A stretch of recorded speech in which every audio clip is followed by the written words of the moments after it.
മലയാള mini screen പ്രേക്ഷകർക്കും big screen പ്രേക്ഷകർക്കും ഏറെ പ്രിയങ്കരിയായ നടിയാണ് മീര വാസുദേവൻ. തന്റെ വ്യക്തിജീവിതത്തിൽ തനിക്ക് നേരിടേണ്ടി വന്ന എല്ലാ അനുഭവങ്ങളെക്കുറിച്ചും പലപ്പോഴായിട്ടും നടി തന്റെ സോഷ്യൽ മീഡിയയിലൂടെയും പല അഭിമുഖങ്ങളിലൂടെയും തുറന്നു പറഞ്ഞിട്ടുമുണ്ട്. അതുകൊണ്ട് തന്നെ മീരയുടെ എല്ലാ കാര്യങ്ങളും മലയാളികൾക്കും താരത്തെ സ്നേഹിക്കുന്ന ആരാധകർക്കും വ്യക്തമാണ്.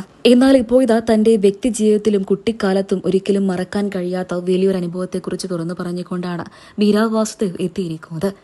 5ലോ 6ലോ മാത്രം പഠിച്ചുകൊണ്ടിരിക്കുന്ന സമയത്ത് ട്യൂഷൻ പഠിപ്പിക്കാൻ വേണ്ടി വന്ന തമിഴ് അധ്യാപകനിൽ നിന്നും ലൈംഗിക അതിക്രമം അനുഭവിക്കേണ്ടി വന്നിട്ടുണ്ട് എന്നാണ് മീര ഇപ്പോൾ വെളിപ്പെടുത്തിയിരിക്കുന്നത്.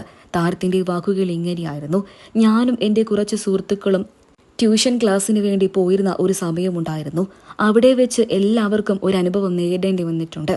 ഒരു വ്യക്തിയിൽ നിന്നും വല്ലാത്ത അതിക്രമങ്ങൾ, പ്രത്യേകിച്ച് ഞങ്ങളെ പഠിപ്പിച്ച ഒരു അധ്യാപകനാണ് എന്നുള്ളത് ഓർക്കുമ്പോൾ എനിക്കിപ്പോഴും പുച്ഛം മാത്രമാണ് തോന്നുന്നത്. അറിവ് പറഞ്ഞു കൊടുക്കേണ്ട അദ്ദേഹം ഞങ്ങൾക്ക് സമ്മാനിച്ചത് ഒരുപാട് ദുരനുഭവങ്ങളാണ്. അദ്ദേഹം പല കുട്ടികളെയും ലൈംഗികമായി ഉപദ്രവിച്ചിട്ടുണ്ട്. പുറത്തു പറയുമെന്ന് പറയുന്ന സമയത്ത് അയാൾ ഞങ്ങളെ വല്ലാതെ ഭീഷണിപ്പെടുത്തും.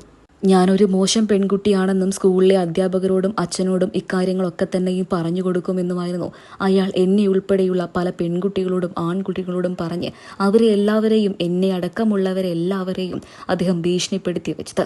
അന്നെനിക്ക് 10ഓ 15ഓ വയസ്സ് മാത്രമേ പ്രായമുണ്ടായിരുന്നുള്ളൂ. ഒന്നും അറിവുള്ള ഒരു സമയമായിരുന്നില്ല. പിന്നീട് എല്ലാം അറിഞ്ഞ സമയത്താണ് എൻ്റെ സഹോദരിക്കും അയാൾ തന്നെയാണ് ക്ലാസ് എടുത്തു കൊടുക്കാൻ വേണ്ടി വന്നിരിക്കുന്നതെന്ന് ഞാൻ മനസ്സിലാക്കിയത്. ആ സമയത്താണ് ഞാൻ ആദ്യമായി പ്രതികരിച്ചു തുടങ്ങിയത്.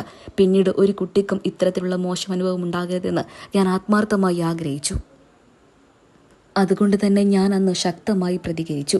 ഇനി ഒരു പെൺകുട്ടിക്കും അങ്ങനെ ഒരു അവസ്ഥയുണ്ടാകരുത് എന്നും കരുതി. എന്നാൽ എനിക്ക് ഇന്നും അതൊരു ട്രോമയായി എൻ്റെ മനസ്സിൽ നീറാറുണ്ട് എന്നായിരുന്നു മീര തുറന്നു പറഞ്ഞത്.